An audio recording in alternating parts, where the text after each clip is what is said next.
مومن مردوں سے کہہ دو کہ اپنی نظریں نیچی رکھا کریں اور اپنی شرمگاہوں کی حفاظت کیا کریں،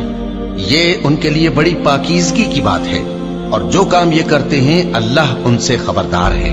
اور مومن عورتوں سے کہہ دو کہ وہ بھی اپنی نگاہیں نیچی رکھا کریں اور اپنی شرمگاہوں کی حفاظت کیا کریں،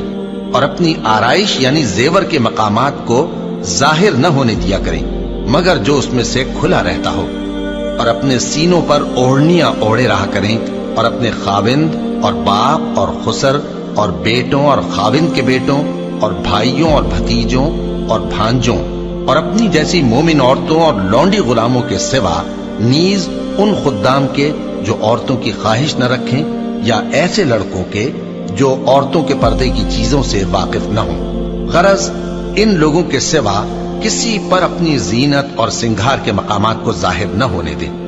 اور اپنے پاؤں ایسے طور سے زمین پر نہ مارے کہ جھنکار کانوں میں پہنچے اور ان کا پوشیدہ زیور معلوم ہو جائے۔ اور مومنوں سب اللہ کے آگے توبہ کرو تاکہ فلاح پاؤ، اور اپنی قوم کی بیوہ عورتوں کے نکاح کر دیا کرو، اور اپنے غلاموں اور لونڈیوں کے بھی جو نیک ہوں نکاح کر دیا کرو۔ اگر وہ مفلس ہوں گے تو اللہ ان کو اپنے فضل سے غنی کر دے گا، اور اللہ بہت وسعت والا ہے، سب کچھ جاننے والا ہے۔ اور جن کو بیاہ کا مقدور نہ ہو وہ پاک دامنی کو اختیار کیے رہیں یہاں تک کہ اللہ ان کو اپنے فضل سے غنی کر دے۔ اور جو غلام تم سے مکاتبت یعنی مال دے کر پروانہ آزادی کی تحریر چاہیں،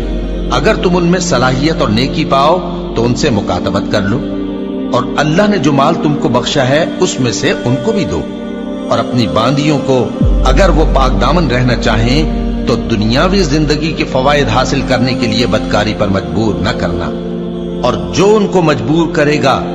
تو ان بیچاریوں کے مجبور کیے جانے کے بعد اللہ بخشنے والا ہے، مہربان ہے۔ اور ہم نے تمہاری طرف روشن آیتیں نازل کی ہیں، اور جو لوگ تم سے پہلے گزر چکے ہیں ان کی خبریں اور پرہیزگاروں کے لیے نصیحت۔